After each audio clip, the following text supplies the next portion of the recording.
Welcome to Mission Evolution Radio Show with Gwilda Wiyaka, bringing together today's leading experts to uncover ever-deepening spiritual truths and the latest scientific developments in support of the evolution of humankind. For more information on Mission Evolution Radio with Gwilda Wiyaka, visit www.missionevolution.org. And now, here's the host of Mission Evolution, Miss Gwilda Wiyaka. Have you ever wondered why we have emotions? Do you ever feel like your emotions are so intense they might crack you open? Mission Evolution Radio TV show is coming to you around the world on the Exxon Broadcast Network, xzbn.net. With us this hour to explore emotions, feelings, and evolution of consciousness is Catherine Shainberg. Catherine is an internationally renowned transpersonal psychologist, lecturer, teacher, visionary, and award-winning author. Grounded in the Kabbalah of Light, her work integrates timeless wisdom with modern medicine traditions to catalyze creative manifestation on all levels, in all areas of life, personal and professional, communal and global. She created the School of Images based on her profound realization about the power of images to create, manifest, and transform. Her website, theschoolofimages.org. Catherine, thanks for joining us once again on Mission Evolution. Thank you for having me again. So we tend to use the word emotion to cover both emotions and feelings. Are they really the same? No. No They're word. not the same. They're really not the same. I mean, it's the same energy. That is, that the energy that you have that triggers the emotion is your life force is coming out when an emotion is triggered. But a feeling is another level of that manifestation, if you want. If you look at emotions, they constrict us, they hold us tight. If you're in fear, you hold in. If you're in anger, you push out. And then there are all the secondary emotions that kind of hold us in stagnant places. These are reactions. Okay. Is love an emotion? No, it's a feeling. Okay, how can you tell the difference between an emotion and a feeling? Again, it's the same energy, but it's moving in a different way. So if you think of love, your whole body, your whole being is expanded. If you think of anger, your being is constricted and moving according to a certain pathway. So Okay. it's very, very important for us to understand the difference, because if not, we can't deal with emotions. So emotions and feelings. So if it's constrictive, it's an emotion, and if it's expansive, it's a feeling? Exactly. Okay. It's very simple, really. I think I got that. So Yes, Go and ahead. in the literature today, it's all mixed up. Yes, I've never heard this distinction before, so you're right. Right. Yeah. Right. So how does our body react to emotions versus feelings? Well, let's say I say something damaging to you and you're not happy with it, you're going to want to hit me, or you're going to react. Now you can take that emotion and use it. That is, that you can use the emotion, the triggering of the life force, into another level of expression, and that would be an expansive movement. So we could say, for example, in anger, remember love. So that feeling of anger suddenly turns into an expansive place of love. But we've changed from being of the frequency of anger into being the more expansive frequency of love when we do that? Exactly. Okay. What about when you're in a situation where it's pretty hard to access that love? I'm not feeling the love here. That's why you train. Okay. So it takes many, I mean, it takes time to be able to understand how a reaction happens, how an emotion happens. It rises in our bodies. We have to learn the pathway to the emotion. So again, I'll take the anger as a simple one because everybody feels it. It rises up. The French say, it's like mustard rising up in my nose. Mustard rises in my nose is anger, right? And then I want to punch, or I want to say something to propel the person away from me, or to hit that person. So This is an energy. Once I have really mapped it out, I can decide that I want to use that energy in another way. so it's transmutation of energy. Yes, it is. You It's the mentioned, same energy, but transmuted into a different movement, if you want. okay. You mentioned trigger. Would you please explain what triggers are and how are emotions triggered? Well, um, it's a little complex, but emotions are. We have to take a look at our own life and take a look at if we are more prone to anger or more prone to fear. These are the two primary emotions. Then we have another, which I would call not primary, but is more part of the secondary emotions, which is freeze. People freeze, right? So if I take anger or fear, I can very easily map the movement of that. I can look inside, close my eyes, and take a look at how the emotion moves. And then I can do an exercise which is very simple. I take a look at how it moves, then I move the emotion out of my body, and I experience, or I try to experience, the exact opposite. So let's say I say to you, in anger, remember love. So I feel the anger. Let's say I've had a terrible anger last week with my husband. So I feel it in my body. I'm mapping it. Then I move it out to the left using my imaginal hand, and I ask for the exact opposite sensation. So basically, you're managing frequency by canceling out one by using its equal but opposite. Yeah. Well, yeah, I'm using the same energy again, but Okay. I'm not using the same expression of the energy. Okay. Now, we need the emotions. They're very, very important because without emotions, you will never be able to transform. So, this is a transformational process that's very simple and very quick. But here we're talking about primary emotions, but you have a lot of other emotions, which I call secondary emotions. For example, anxiety. People are incredibly anxious these days. So, how do you then deal with anxiety? You can do it the same way, very simply looking in, where is the anxiety in my body? What color is it? How does it move?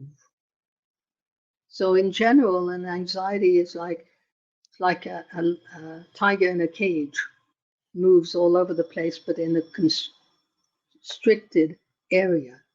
I can sweep that out visually because the visual work is very powerful. And then I can feel the exact opposite sensation.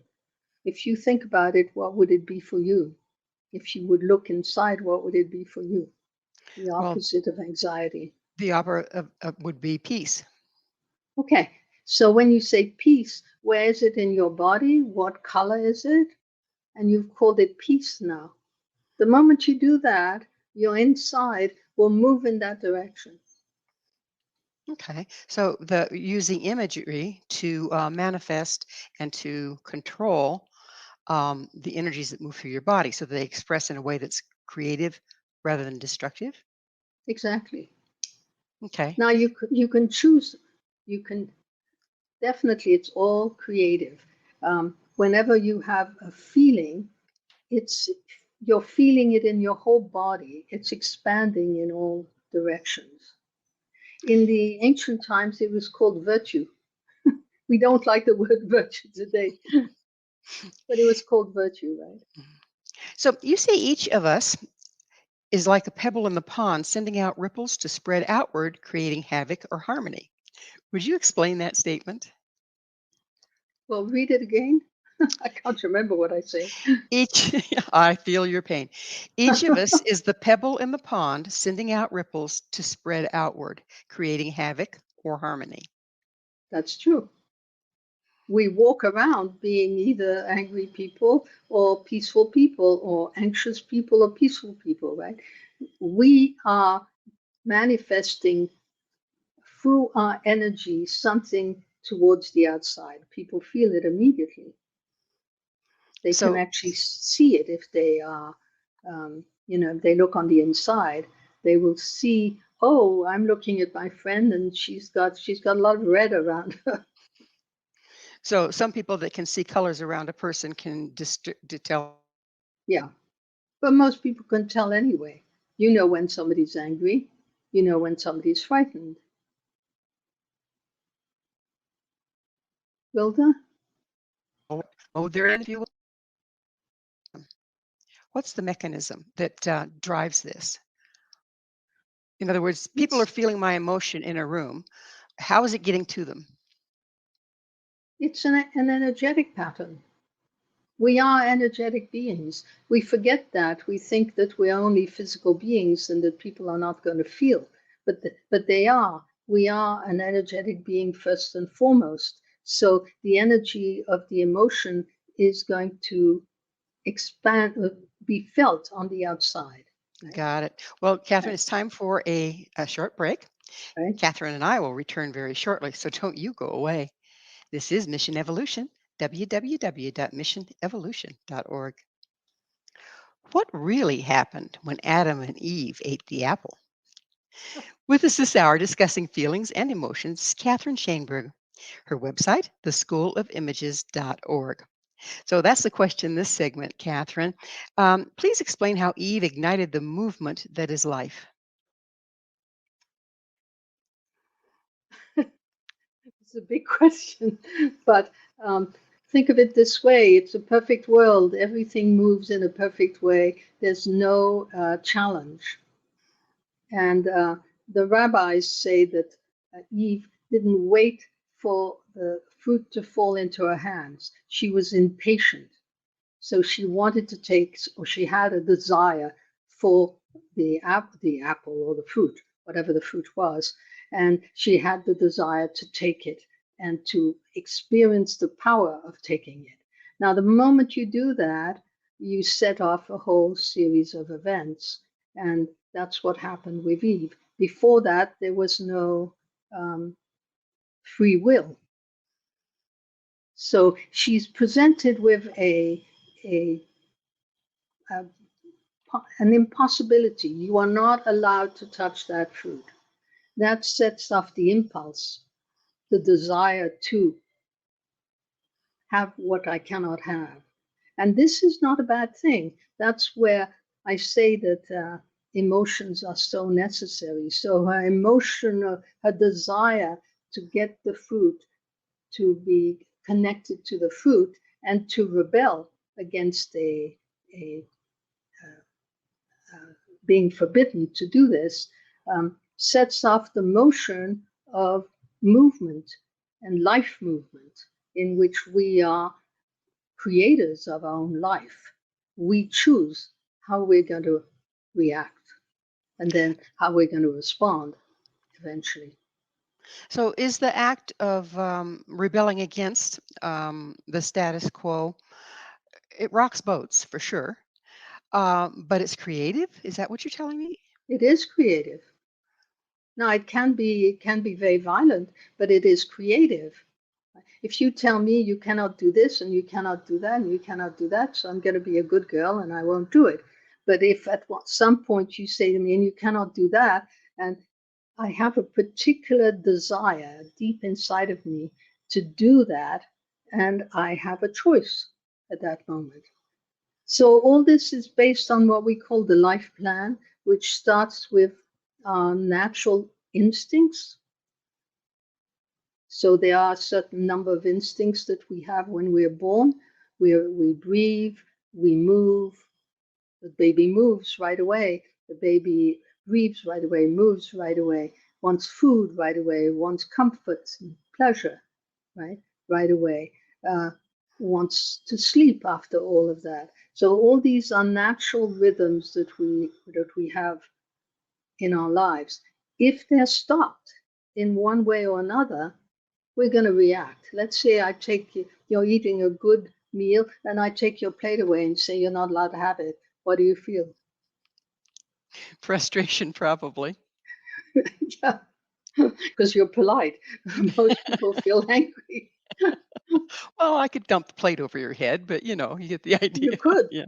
you could do, and that Okay. would be not bad at all, because therefore you would express that energy that was triggered. And this is what's important. We need to trigger. We need to be triggered to enter into life, to be a part of life, to participate. So she's triggered, or you'd be triggered because I take the plate away. If you dump the plate on my head, you have expressed your anger and the energy's gone in that direction, and that's absolutely fine. Of course, it could trigger a war also, Food but fight, at let's least. but let's say that you are thinking in a different way, and you see that I've taken your plate away, you feel anger, and you've been doing work on yourself. I can use that energy to create mission impossible or mission evolution, or right, I can do whatever I want with that energy. So So, that's why I say that emotions really crack us open. They're very important, but we need to manage them. without them, are we stagnant?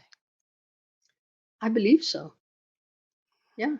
That's kind of helps link in the creative piece, that if we don't have that kind of movement, whether it's positive or negative, we're pretty much stuck in a rut. We are. And and it is important for us to be able to have desire. If without desire, we're like a stagnant person, right? We need a little oomph. And So that is oomph, yes, is desire a feeling or an emotion? it's not. It's an instinct, if you want. The Okay. instinct, So now we have three things going. We have feelings, emotions, and instinct. right? So the instinct of the baby who crawls up the chest to get to the mother's breast to feed right at the beginning, at birth, the infant does that. That's an instinct. It's also a desire. So you want people with strong desires, but they can misuse that. So is a desire an emotion, a feeling, or an instinct? It's an instinct, So desire is an instinct as well. right? Right. So my desire to eat my plate of food um, is the instinct to eat. Now, if I come in and take away your plate, then I'm you're going to react. That's going to be an emotion. Now, if you are an evolved human being, which I know you are, you're going to say, well, I can use that, and I can spread love into the world by looking at this ridiculous behavior of Catherine Shainberg, and I can beam all over the world because I've transformed that reaction into a response. So I'm going to give an example, see if we got it right Yeah, here. yeah. Say a person is suffering from anxiety. Okay. Hmm. And two people side by side, they both suffer from anxiety for whatever reason. The one on one side just kind of goes into a ball, looks for medication, whatever, to make the feelings go away. The one on the other side decides to take all that anxious energy and create a new project, put their passion into Exactly. that project. That's what we're Yeah, looking at. that's what we're looking at. Now, if you look around the world, a lot of people take the pill, take the medication, or put themselves in a hole and their lives fall apart, right? Or they think they feel a little better because they've taken medication, but in fact, they've missed the boat. And I'm not saying that in a negative way, but we miss the boat if we can't use that energy in a way that is going to be advantageous to our life and to the life around us, right? It would appear that the um, the movement of emotion that's Hmm. triggered from Yeah, being deprived of an instinct. Okay, right. some people are so overwhelmed that they don't really have that choice right up front. So it sounds like maybe you have to be pretty processed in order to engage in this work. Well, as I've said, it's work. It's inner work. Right? First of all, we have to disentangle, and we have to disentangle how it all works. So I have them do little columns for a week. One column is instincts, second column is emotions and secondary emotions, and the third column is what I like. So we begin to disentangle to see more clearly, because people don't see clearly. And that's why we're saying it's unfortunate that we mix emotions and feelings, because then we don't have that possibility of transforming the energy in a different direction. Right? Do triggers sometimes come from past damage rather than clear and present, and we Of project course, them onto the present? absolutely. So then how do we work with that? Well, let's say you have a pattern of always reacting in a certain way to certain situations. Let's go back, look inside. Where is it in the body? What color is it? And then what image appears? What memory appears? How old are you? Oh, I'm 3 years old. And who's in the room? Well, my mom is in the room. And what is she doing? She's turning her back to me. And what do you feel? I feel abandoned. I feel betrayed. Right? So we get to the emotion. The emotion is a stagnant one. It's no longer a forthright, I'm angry. It's become a, I'm sad and depressed because my mom doesn't love me. So we need to go back to that emotion, that stagnant emotion, secondary emotion, and start to dissolve it. Right? And there's a particular way that we do that. It's very fast, that you can actually dissolve that emotion and clear it quickly. Are some people so imbalanced that this work is pretty much impossible for them? No, no, but some people are more attuned to, let's say, receiving work from from the intellectual, mental zone. Others really are dreamers. This work is for dreamers. Right? Now you have many ways that reach the same place of development. So you can be a Zen Buddhist or you can be a Tibetan Buddhist. So if you're a Zen Buddhist, it's all done with discipline and mental attentiveness, right? Okay, well, Catherine, it's time for us to take another station break. Catherine and I will be right back to continue our discussion. So you stay right there. This is Mission Evolution, www.missionevolution.org. Is there a Garden of Eden to return to? It's This inside of is you. Mission. This is Mission Evolution, missionevolution.org. With us discussing the trap of emotional reactivity is Catherine Shainberg. Her website, theschoolofimages.org. Catherine, I know that a lot of your work is based in the Kabbalah and the stories and the imagery found there. And one of that, I assume, is the story of Adam and Eve and the original garden. What does the original garden, what does that mean for us in everyday life? What is that exactly? It's really inside of us. I nearly interrupted you and jumped there. You didn't react. How marvelous. Um, but yes, the Garden of Eden is inside of us. So we can return to it. The moment you return to feeling, you are creating the Garden of Eden on earth.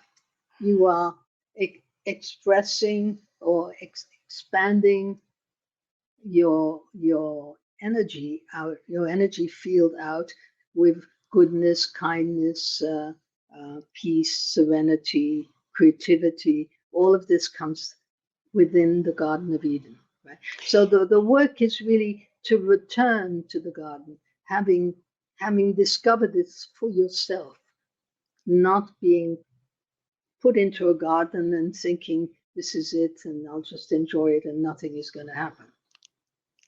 So the Garden of Eden is an energetic expression. Yes.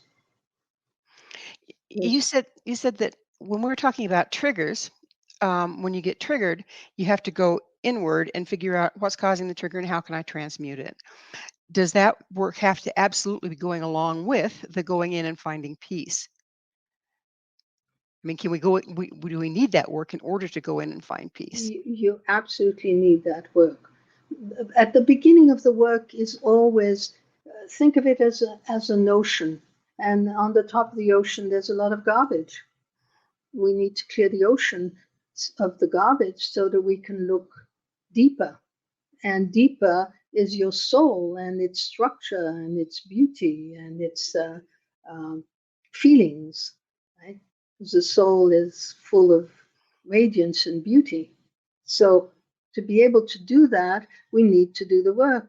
And the work is, at least in my tradition, we look inside, and the images, the subconscious is shown to us in images. In many or in words, but people do sometimes hear words, or they hear what they call the still small voice.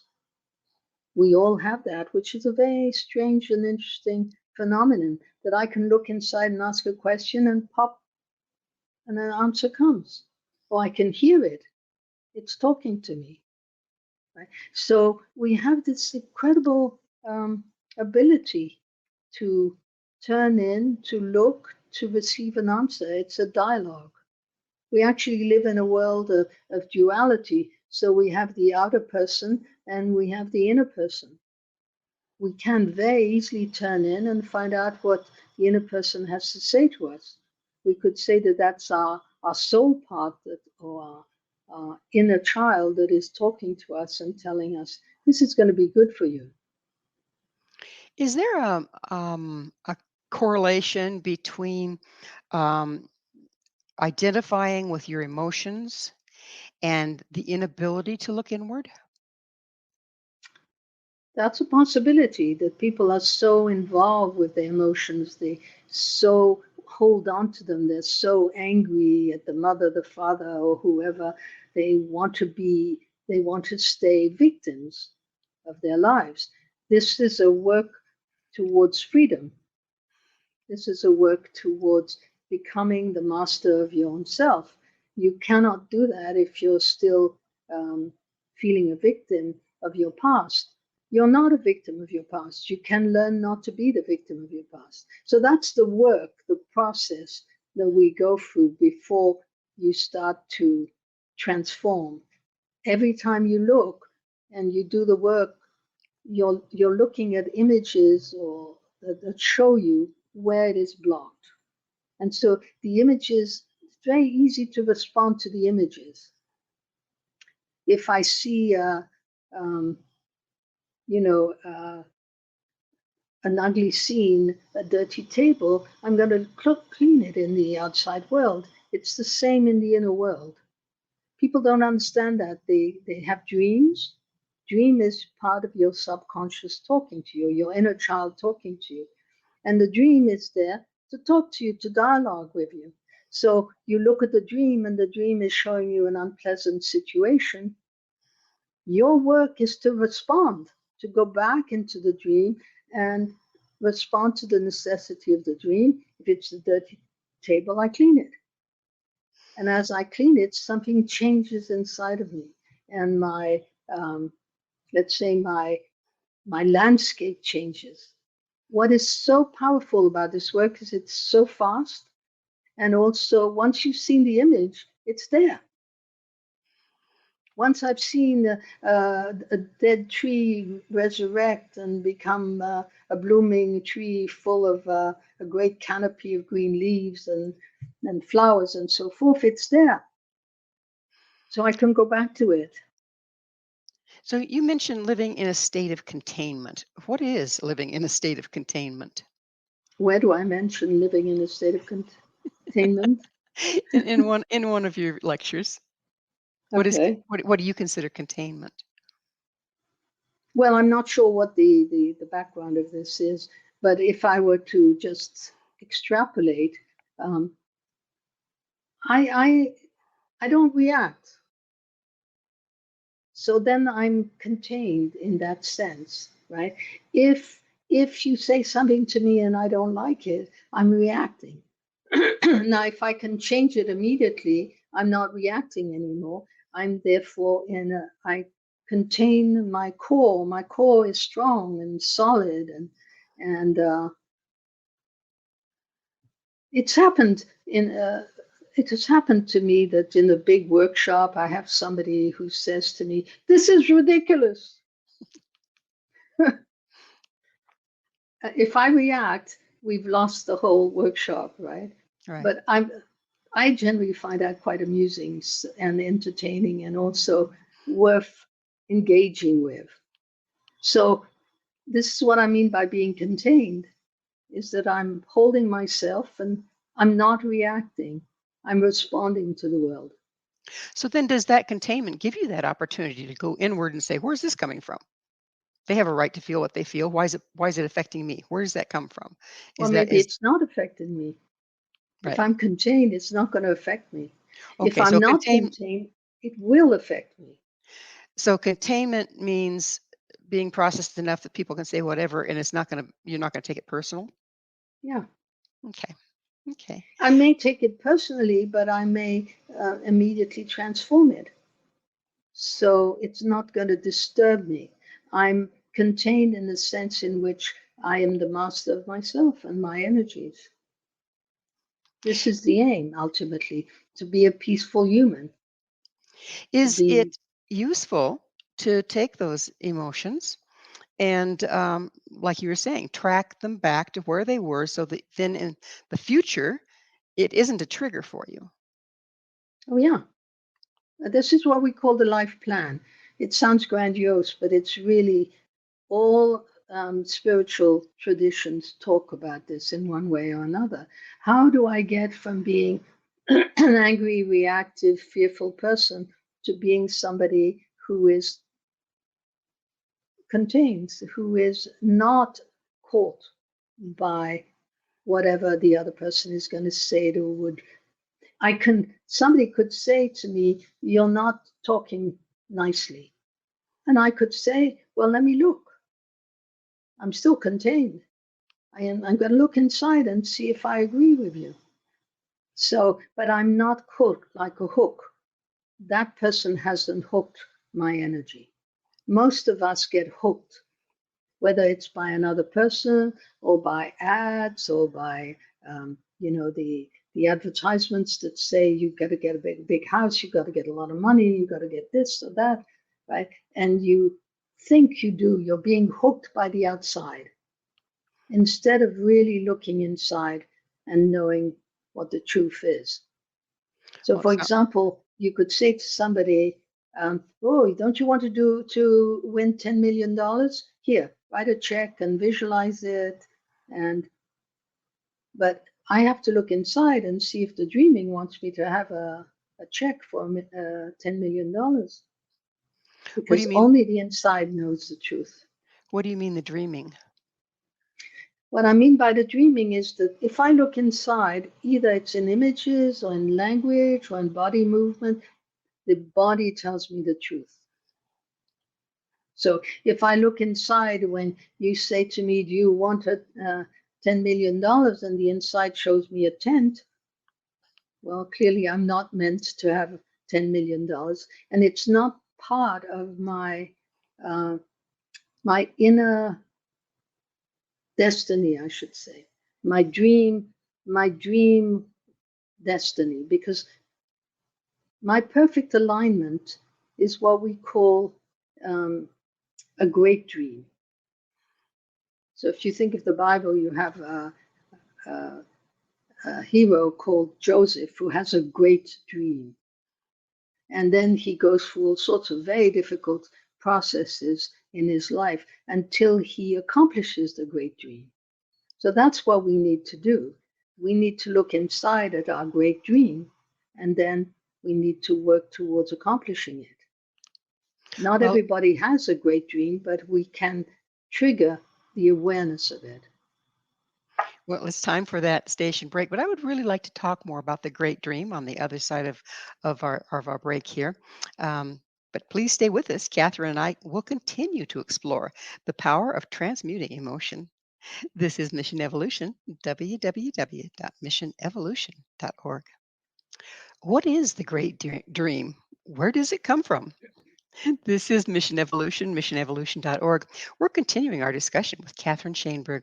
Her website, theschoolofImages.org. Catherine, there's the lead-in question. What is the great dream and where does it come from?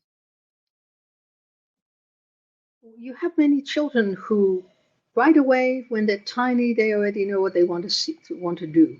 They sit in front of TV and look at the stock exchange. I had a little friend who looked at the stock exchange. He then became a banker. You have people who actually know exactly what they're going to do. And then you have the other people who say, I don't know what I want to do. And they feel pain. This always tells me that they do know inside, but we have to move away all of the entanglements, difficulties, and garbage so that they can finally see what it is that they're meant to do in their lives. And it could be cultivating their garden, and that is exactly what they need to do, and that's their great dream. They become a great gardener and they know each of the plants and how they work and so forth. So we have, it seems, an inner alignment. That is, I sit in this chair, nobody can spatially sit in this chair while I'm sitting in it. So there's something about my presence here, sitting in this chair, that has a particular relationship to the world. You have a particular relationship to the world. Every single human being has a particular relationship to the world. And in the old tradition of my lineage, it's said that we need to find that. We need to find that alignment. When we find that alignment, then everything comes into place. It's the God alignment, if you want, right? So if you think of Joseph in the Bible, he has a great dream in which he is the standing in the middle and everybody bows around him. Right? So as a young man, he is not at all equipped to be this very important person. As he grows old, going through all of the difficulties of his life and clearing them up, he becomes that very important person who runs the country of Egypt for the Pharaoh. So he's seen the dream. It's inside of him. Why? So is the dream the same thing as a life purpose? I believe so. And it's something that we come with? Do we choose it before we come in? What's its origin?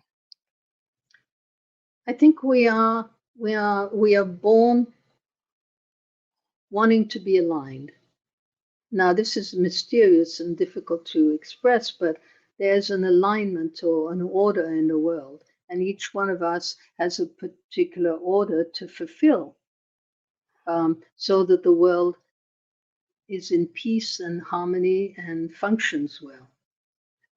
This is what the old sages say, right? That each one of us has that little piece that is going to correct the world. Each one of us has that particular work to do. How this functions? Well, we can say that we come in with it. I do believe we do. We certainly have an ancestral lineage that brings us a lot. We also have possibly past lives that bring us a lot, and we are continuing the adventure. So yes, I think we do have all of us a mission, and you hear it in people because they're so sad when they can't find the mission. Yeah, that purposeless wandering around is painful, isn't it? Yes. So, can your purpose express differently throughout your lifetime? You mentioned the one that has this purpose when he's young, but he can't fulfill the dream until he has the substance and the processing. But it's going to express nonetheless in one way or another, isn't it? Yeah. Well, there are many ways that you can express one single thing. You can turn around a flower and look at it in many different perspectives. So, but I do believe that people are pursuing something. I had a student like that who kept on saying, I don't know what I'm supposed to be doing. I don't know what I'm supposed to be doing. But everywhere he went, and he had silly little jobs, but everywhere he went, he met somebody and he did little something, and that person was happier. And so by the time he died, he had finally admitted to himself that that's what he was come to do, to meet people and to do little, we call it a tikkun, or correction for them, help them. And poof, their lives had changed. So he was like a little angel who came around like that, but he didn't know it until very far on in his life. We can look backwards in our lives then and start to recognize our purpose playing out. Yes. Interesting. Yeah. So it's that time in the show, Catherine, when I get to ask you, what's your mission? I am doing my mission. I am trying to teach people that they have a tool inside, that they have somebody they can talk to inside, and that the talk comes in images, not so much in words, because we have a left brain that talks to us and that can tell us all sorts of lies. But the images are the language of the body, and the body never lies. So we can talk to the images. Are the images metaphorical oftentimes? Do we need to interpret them? We they are not symbolic, they are actual. So if I see a tree that it needs watering, it's actual. I see the tree, I feel it, I experience it, I water it, it changes, it becomes flowering. You could then move out of the image and say that's a metaphor for my life, or that's a beautiful tree, I'll go and buy one, or you can play with it any way you want. You still experience the tree. So you say that emotions exist to crack us open. Would you please explain that? Well, again, if I don't make you angry, if God hadn't put a point of imperfection in the garden, they would never have left the garden. They would never have taken their own journey. They would never become co-creators in the world. God created the world, but they're co-creators. If they are not kicked out of the garden, how will they express themselves? It's like a child that stays on his mother's sofa until he's 80 years old. Right? So they never express what they can express. So in the Kabbalistic tradition, she does not commit a sin. She does what she was meant to do, which is to set the whole process going. And her name, Eve, is Chava in Hebrew, and that means the mother of all living. So she ignites the living. Starts the process of becoming a co-creator, becoming somebody who is taking has free will and takes decisions and changes the world. That I find it interesting that it was the tree of the knowledge of good and evil. That sounds like polarization. Um, don't we need polarization to have an image in any case? We do. We do. We live in the dual world. So we do. But it's a conversation. You and I have a conversation, and maybe in the middle of the conversation, we want to change something. Right? So without that relationship, without the polarization, something new cannot occur. Now we can be locked into the polarization, like people in war, they're locked in and they won't let go of it, right? But maybe at some point something will break open and something can change, right? A third point appears, right? Something new appears. We've created something new. Do we have control over our purpose, over our dream? In other words, can we transmute it from time to time, All the change the time. direction it goes? Absolutely. That's what we're supposed to do. It's called in Hebrew tikkun, correction.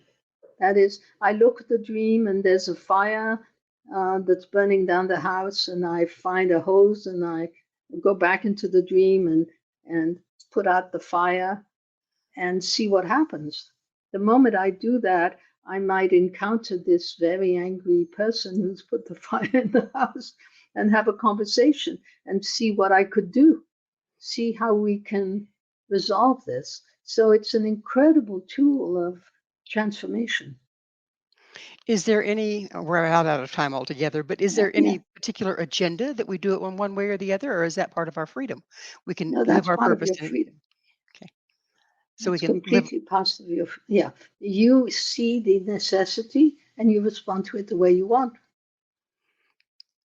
That's why I call it a revolutionary way, because you're in a way choosing something creative. You're doing something creative. So the work of the imagery is a very creative process. Well, we are just about out of time. What can you tell our listeners? What's one step that they can take to start living from their purpose? Remember your dreams, write them down, take a look at them. There's a whole process that I have called a dream opening that's very simple. And when you look at the story, you look at the pattern, you look at the question, and then you respond to the necessity. Doing that is going to change your life. Well, unfortunately, we are out of time. Catherine, thank you so much for coming on the show.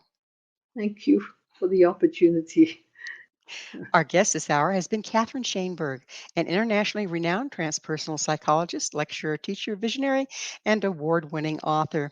To find out more about Catherine, where you can find her books, workshops, and classes, and all she has to offer, visit her website, theschoolofimages.org. This has been Mission Evolution with Gwilda Wiyaka. For more information or to enjoy past archived episodes, visit our website, missionevolution.org. But please be sure to join us right here next time as this mission continues, bringing information, resources, and support to an evolving world.